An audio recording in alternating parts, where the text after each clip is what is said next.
Iran के ऊपर जिस तरह एक नाजायज और गैर कानूनी जंग ठोसा गया, मुझे नहीं लगता है कोई खड़ा होकर उसके हक में बोल सके। किसी भी जंग के उसके साथ साथ मैं आपकी बात कर ही नहीं रहा हूँ, उसके साथ साथ जिस तरह इंसानियत का कत्ल करके बेरहमी से ईरान के सुप्रीम लीडर आयतुल्लाह खamenei साहब, उनके कई साथी और करीबी रिश्तेदारों को शहीद किया गया, उसकी जितनी भी मजम्मत की जाए कम हो। अफसोस की बात यह है कि मामला वहाँ रुका नहीं। स्कूल में पढ़ते हुए मासूम बच्चियों को जिस तरह बेरहमी से मारा गया, मैं तो कहता हूँ कि शायद ही हमारे रिसेंट हिस्ट्री में इस तरह के कोई वाक़यों की हमें याददाश्त हो। और मकसद क्या, अभी भी समझ नहीं आता। अमेरिका के सदर की बात अगर आप सुने तो उन्हें शायद खुद इस बात का एहसास नहीं है कि ये जंग ईरान के ऊपर ठोसा क्यों गया। सुबह रिजीम चेंज की बात करते हैं, दोपहर को स्ट्रेट ऑफ हॉर्मुज की बात करते हैं, शाम को तेल की कीमतों की बात करते हैं।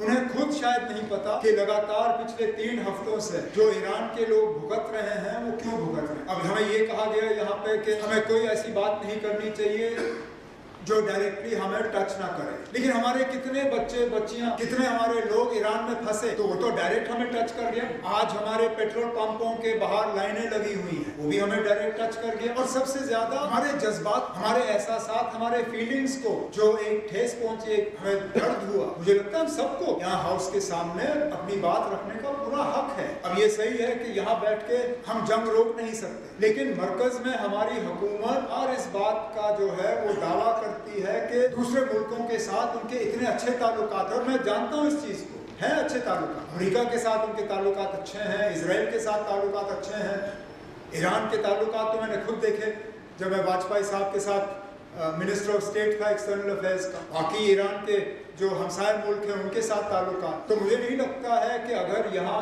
इस हाउस के तरफ से हम वजीर आजम हिंद नरेंद्र मोदी साहब से गुजारिश करें कि वो अपने दफ्तर का इस्तेमाल करके, अपने जो उनके पर्सनल रिलेशंस हैं इन सब लोगों के साथ, उनका इस्तेमाल करके इस जंग को जल्द से जल्द ख़त्म करें, ताकि वहाँ के लोगों की जो सफरिंग है वो ख़त्म हो जाए और ईरान को दोबारा एक मौका मिले कि वो पीसफुली जो है इस दुनिया में बाकी मुल्कों के साथ कोएग्जिस्ट करे। तो मुझे नहीं लगता है किसी को इस चीज़ का इसमें कोई एतराज़ होना चाहिए। तो एक तो मैं अपने तरफ से और यहाँ अपने साथियों के तरफ से ईरान के ऊपर जो ये नाजायज़ और गैर कानूनी जंग ठोसा गया उसकी मजम्मत करता हूँ। आयतुल्लाह खamenei साहब और उनके साथ जो उनके साथी शहीद हुए, उनके साथ गम और ताज़ियत का इजहार करता हूँ। उसके साथ जो बाकी लोग इस जंग में मारे गए उनके साथ भी, और अपने मुल्क के वज़ीर आज़म साहब से मोतबाना गुजारिश करता हूँ कि अपने ताल्लुकात और रिश्तों का इस्तेमाल करके जल्द से जल्द इस जंग को जितनी जल्दी वो ख़त्म